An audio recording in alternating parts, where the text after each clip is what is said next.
Bonjour, ici on va continuer la correction d'exercice sur la fonction racine carrée. Alors regardons ce que l'exercice suivant nous dit. Alors là, ils te disent, déterminer pour chacune des fonctions racine carrée suivantes, le domaine et le codomaine, le zéro s'il existe, la valeur initiale si elle existe, la variation, le signe. Alors ici, au fond, ils veulent qu'on trouve les propriétés des fonctions qu'ils nous donnent. Ce sont des fonctions racine carrée. Alors pour trouver le domaine et le codomaine, ou bien l'image, le codomaine là, on l'appelle aussi image, donc c'est la même chose. Bien, moi, j'essaie de faire une esquisse ou bien un graphique à main levée, pas trop précis, mais qui me donnerait l'allure de la courbe. Alors maintenant, on va commencer par la question B, ici. Alors, pour tracer le graphique de la fonction racine carrée, eh bien, j'ai besoin de A, B, H et K. Le H et le K vont me donner le sommet, le A et B vont me donner comment le graphique va être, c'est-à-dire l'allure du graphique. Alors ici, je vais te faire un petit rappel sur la fonction racine carrée, comment on la trace, et puis les points saillants, ou bien les points les plus importants à savoir sur la fonction racine carrée. Premièrement, on sait que la règle canonique, ou bien la règle sous la forme générale, c'est A racine carrée, B, x moins h, plus k. Ça, c'est la règle. Et on a déjà dit dans un autre cours, regarde les autres vidéos qu'on a réalisées, ça va t'aider à bien maîtriser ce qu'on est en train de faire ici. Eh bien, on a ABHK, et on a HK, ça c'est le sommet. Et puis le AB, ça ce sont des changements d'échelle. Donc je mettrai ici changement échelle, comme ça. Et puis, donc si je connais ces quatre paramètres, je peux tracer les graphiques. Et nous avons dit qu'au fond, si je regarde le graphique de la fonction racine carrée, nous avons quatre possibilités. Soit que le graphique est comme ça veut dire le graphique vient après le sommet, soit que le graphique vient avant le sommet, c'est-à-dire à gauche du sommet, comme ça.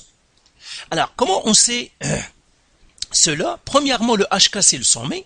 Donc, HK, c'est le sommet. Donc, si j'ai le HK, j'ai le sommet. Et puis, les A et B, qu'est-ce qu'ils me donnent? Au fond, ce qui est important pour les A et B, c'est leur signe. Ça veut dire, est-ce qu'ils sont positifs ou négatifs? C'est ça ce qui est important pour le B. Et pour le A, est-ce qu'il est positif ou négatif? Maintenant, comment je sais que le B est positif ou bien, si j'ai le graphique, comment je vais savoir que le B est positif ou négatif? Eh bien, c'est très facile. Si le graphique part vers les X positifs, c'est-à-dire vers les plus l'infini, comme ça, vers les X des plus l'infini, ou bien il est à droite du sommet, eh bien, c'est que le B est positif. Si le graphique est à gauche du sommet, ou bien avant le sommet, c'est que le B est négatif. Ou bien si le X va partir vers les moins l'infini, le graphique va partir vers les moins l'infini. Et regarde une autre vidéo, et on a dit qu'une manière amusante pour s'en souvenir, pour se rappeler, il suffit de regarder, est-ce que les X vont partir vers les plus l'infini? Si les X vont partir, le graphique va vers les X plus l'infini, et bien c'est que c'est positif. Si le graphique va vers les X négatifs, ça veut dire vers les moins l'infini, c'est négatif. Maintenant, le A, lui, qu'est-ce qu'il fait? Eh bien, le A, lui, il nous donne le sens du ventre. Si je regarde le graphique, je vois que la fonction racine carrée a un ventre. Donc, il a un ventre. Et je regarde, si le ventre est vers le haut, eh bien, c'est que le A est positif. Si le ventre est vers le bas, eh bien, le A est négatif. Et une manière amusante de s'en souvenir, eh bien, c'est tout simplement, regarde, est-ce que le ventre est plein? Si le ventre est plein, c'est que le A est positif. Si le ventre est vide, ça veut dire un creux, c'est que le A est négatif. Ça veut dire là, par exemple, ça c'est un ventre plein. Le ventre est vers le haut, ça veut dire celui-là est positif. Le ventre ici, il est aussi plein, il est vers le haut, ça veut dire le A est positif aussi. Ici, le ventre n'est pas plein, il est vide, donc, ou bien c'est un creux, c'est un A est négatif. Là aussi, c'est un moins A, c'est A est négatif. Donc, avec ces petits détails, ces trucs, on va regarder comment tracer la fonction racine carrée d'une manière à ce que nous puissions répondre à nos questions. Alors, premièrement, ici, je dois trouver le A, B, H, K. Donc, celle-là, elle est déjà sous la forme canonique. Il suffit de mettre les parenthèses et j'ai mis un 1 ici. Alors, le A ici, il est 3. Le B, il est égal à 1. Le A, c'est toujours le contraire de ce qui paraît. Donc, j'ai plus K, ça veut dire c'est moins 4. Et le K, c'est égal à 3. Alors là, ben, je vais tracer, donc je vais faire ça, c'est moins 4 par exemple, et 3, il est là. Tout simplement, j'ai dit, c'est à main levée, donc j'aurai mon sommet ici. Maintenant, je regarde le B, toujours regarder le B. Le B ici, il est positif. Ça veut dire, je vais partir vers les plus l'infini, les X positifs, parce que c'est ce qu'on a dit. Si le B est positif, ça veut dire on va partir soit avec un ventre plat, comme ça, soit qu'on va partir avec un ventre vide. Comme ça. Maintenant, je regarde le A. Le A est positif. Ça veut dire que je vais partir avec un ventre plein. Donc, mon graphique, ça va faire quelque chose comme ça. Voilà. Et bien, une fois que j'ai tracé un petit peu une esquisse, eh bien, c'est facile maintenant de répondre aux questions. Ici, le domaine. Alors, le domaine, c'est toujours l'axe des x égal, et on le cherche toujours, le domaine le cherche toujours de gauche à droite. Donc, les x le plus à gauche, ça veut dire je regarde le point le plus à gauche de mon graphique, c'est le sommet, sans x, c'est quoi? C'est moins 4. Donc, le domaine va commencer à moins 4. Je regarde le point le plus à droite. Il n'y en a pas, ça veut dire le plus à droite, c'est plus l'infini. Ça veut dire mon domaine finit par plus l'infini. Et comme ça. Maintenant, l'image, ou bien le codomaine, c'est l'axe des y. C'est codom. Égal. Lui, on regarde de quoi? De bas vers le haut. Donc ici, je vais effacer ça parce que ça ne me sert plus à rien.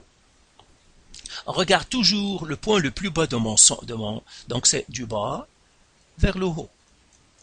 Je regarde le point le plus bas de mon graphique, c'est le sommet encore, et son y à 3. Donc le domaine commence à 3, et il finit à quoi? Le point le plus haut, ben il n'y a pas, parce que mon graphique continue vers le haut, donc c'est plus l'infini. Il n'y a pas de haut, c'est plus l'infini. Voilà, on a trouvé le domaine, le codomaine. Maintenant, on va trouver les zéros. Ben, le zéro, c'est quoi? C'est là où ça touche l'axe des Y, l'axe des X. Ben, je vois que ça ne touche jamais l'axe des X, donc là, déjà, rien qu'avec mon esquisse, je dis aucun. Il n'y a pas de zéro. Aucun. Troisième point, la valeur initiale, si elle existe. La valeur initiale, c'est quoi? Eh bien, c'est l'ordonnée à l'origine. Donc, je peux écrire ici, ça c'est aussi ordonnée à l'origine. Ordonnée, c'est ça la valeur initiale, c'est-à-dire la valeur de départ, ordonnée à l'origine. Et ça, c'est pour x est égal à 0, parce que la valeur de départ, donc j'écris x égale 0. Et là, tout simplement, donc j'écris x égale 0, y c'est combien? C'est ça la valeur initiale. Ça veut dire ici, je dois chercher g de 0. Ça veut dire, je dois remplacer x par 0. Alors, je le remplace, ça va faire 3. Racine carrée, 0 plus 4, plus 3. Ce qui m'a fait finalement 3 racines. 0 plus 4, c'est 4, plus 3, égale 3. Racine carrée de 4, c'est 2, donc fois 2, 3 fois 2, plus 3, qui me donne 3 fois 2, c'est 6, plus 3, c'est 9. Donc, ça, c'est 9. Géométrie YO, ou bien Y à l'origine, égale à 9. Ça veut dire ce point-là, c'est 9. Après, ils me disent, quatrièmement, la variation. Variation, ça veut dire, est-ce qu'elle est croissante, décroissante? Ben, la fonction racine carrée, elle est toujours soit croissante, soit décroissante. Mais dans mon croquis ici, dans mon esquisse, ça me dit c'est croissante. Donc, j'écris ici, toujours croissante. Toujours croissante. Après, ils me disent le signe. Eh bien, le signe, je vois que mon graphique, dans la partie positive, il est toujours positif. Donc, j'écris ici, toujours positif. Donc la fonction est toujours positive parce que il n'atteint jamais 0, donc il est toujours en haut de l'axe des x, il est toujours positif. Donc voilà pour l'étude. Maintenant, on va faire la question A. Ben, on va faire la même chose. Donc là, je vais effacer premièrement ça ici. Parce que peut-être que j'en aurai besoin de cet espace. Et je vais éliminer ça. Je vais faire mon croquis encore une fois. Ça aussi, on va l'effacer. Comme ça. Et voilà. Maintenant, on va faire un croquis ici. Comme ça. Alors, la même chose, je dois sortir le ABHK, mais ça, je vais le faire sur je vais le faire sur le tableau noir, ici. Alors, attendez, je vais le faire sur ce tableau noir. Comme ça. Alors, là, je dois chercher le ABHK. Donc, j'écris premièrement la règle, f de x, elle est égale à 4. Racine carrée, moins 3x, plus 6, moins 1. Alors, je vois qu'il n'est pas sous la forme canonique, parce que la forme canonique, c'est a, racine carrée, b, x moins h, plus k. Alors, j'écris ici a, b, h, k. Mais là, même si la règle n'est pas sous la forme canonique, il y a des paramètres que je peux déjà connaître, comme le a, il est égal à 4. Comme le k est égal à moins 1. Donc, cela, c'est facile. Maintenant, pour trouver le B. Le B aussi, c'est facile à trouver, même si ce n'est pas sur la forme canonique. Pourquoi? Parce que le B, c'est toujours le nombre qui multiplie le X. Regarde, toujours le nombre qui multiplie le X, c'est ton B. Et par suite, dans ce cas-là, le B, c'est moins 3.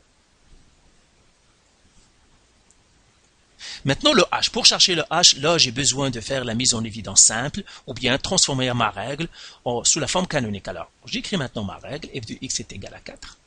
Racine carrée, moins 3X. Plus 6, moins 1. Alors, si tu sais faire la mise en évidence simple, c'est correct. Sinon, regarde-moi comment je le fais. Je fais 4 racines carrées.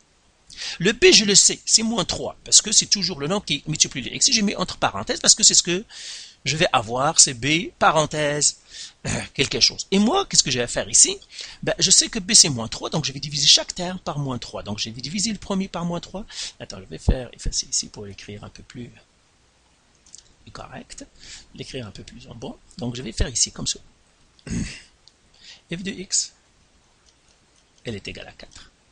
Racine carrée de moins 3, ça c'est mon B. Donc, je vais mettre parenthèse. Donc, comme ça. Une parenthèse comme ça. Moins 1. Alors, j'ai dit ici, je divise par moins 3. Ici, parce que c'est le B, je divise par moins 3 et je divise par moins 3, c'est le B. Donc, les moins 3 vont disparaître, ça me restera X. 6 qui divise moins 3, c'est moins 2. Voilà. Donc, pour faire la mise en évidence simple, ou bien pour trouver sous la forme canonique, eh bien, tout simplement, le B, c'est toujours facile à trouver. Tu divises chaque terme par le B, et puis tu mets les parenthèses et tu trouveras ta forme canonique. Maintenant, donc, le B ici, le H ici, c'est 2, parce que c'est le contraire de ce qui est pareil. Ici, il paraît moins 2, ça veut dire le H, c'est 2. Et là, maintenant, qu'est-ce que je vais faire? Eh bien, tout simplement, je vais faire une esquisse ici. Donc, HK, c'est quoi? H, c'est 2. Donc, je ferai 1, 2. Et puis, le K, c'est moins 1, du rang moins 1 X ici. Donc, mon point, mon sommet, il est là. Encore, la même question. Est-ce que je vais avoir, dans quel sens? Est-ce que vers les positifs ou négatifs? Eh bien, je vois que le B est négatif. Donc, négatif ici, ça veut dire, mon graphique, il est comme ça. Il va partir vers les moins l'infini. Le A est positif. Ça veut dire que c'est un ventre plein. Donc, je vais prendre lui. Donc, mon graphique, ça va être comme ça. Voilà. Donc, voilà, je viens de tracer une esquisse de mon graphique. Alors, donc là, je vais maintenant répondre aux questions. Alors, je déplace mon tableau ici. Et là, je vais répondre à la première question, c'est trouver le domaine. On a dit le domaine c'est l'axe des X et on a dit on va partir de gauche à droite. Le point le plus à gauche de mon graphique, eh bien il n'y en a pas, ça veut dire c'est moins l'infini. S'il n'y a pas de point de départ, le plus à gauche c'est moins l'infini. Eh bien le plus à droite c'est le sommet. Et puis sans X, le X du sommet c'est 2. Donc le domaine c'est moins l'infini 2. Maintenant le codomaine ou bien l'image. Donc l'image, IMG ou bien codoc, codom. Encore une fois, ça c'est l'axe Y, et on a dit on regarde le plus bas au plus haut. Le point le plus bas de mon graphique, c'est le sommet. Donc c'est le Y du sommet, c'est moins 1. Donc je vais partir au sommet de moins 1. Le plus haut, il n'y en a pas, ça veut dire plus l'infini. Quand il n'y a pas de plus haut, c'est plus l'infini. Quand il n'y a pas de plus le bas, c'est moins l'infini, etc.